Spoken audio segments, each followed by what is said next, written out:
Hello, મારું નામ મહેન્દ્ર ભાટિયા છે અને હું ટેટ 1 પાસ ઉમેદવાર છું. મિત્રો, આજે હું તમારી સમક્ષ અમારી સાથે થયેલા અન્યાયની વાત કરવાનો છું. પહેલાં અન્યાયની વાત કરીશ કે જેની અંદર પરીક્ષાલક્ષી કે ટેટ 1ની પરીક્ષાનો સિલેબસ તાત્કાલિક ધોરણે બદલવામાં આવ્યો. ત્યારબાદ વચ્ચે ઉમેદવારોનો સમયગાળો ઓછો આપવામાં આવ્યો. તેમ છતાં પણ ઉમેદવારોએ કોઈપણ પ્રકારનો વિરોધ કર્યા વગર ટૂંકા જ ગાળાની અંદર સારી એવી તૈયારી કરીને સારા માર્ક્સ લઈ આવ્યા.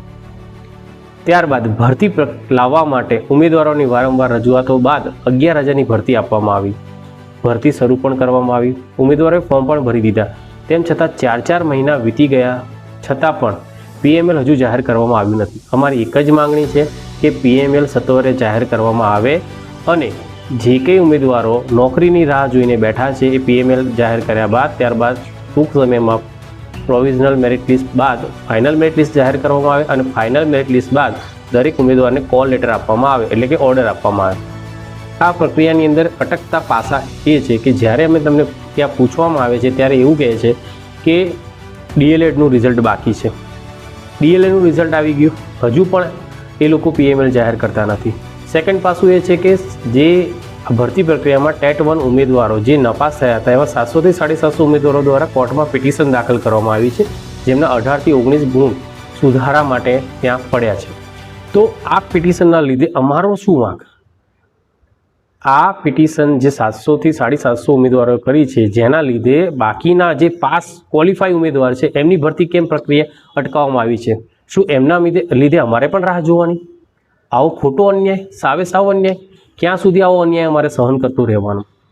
તો મિત્રો અને જે કંઈ ન્યૂઝ મીડિયા જે મારો વિડીયો જોઈ રહ્યો છે એમને મારે વિનંતી છે કે સરકાર સુધી મારો અવાજ પહોંચાડવામાં આવે અને ભરતી સત્વરે શરૂ કરવામાં આવે.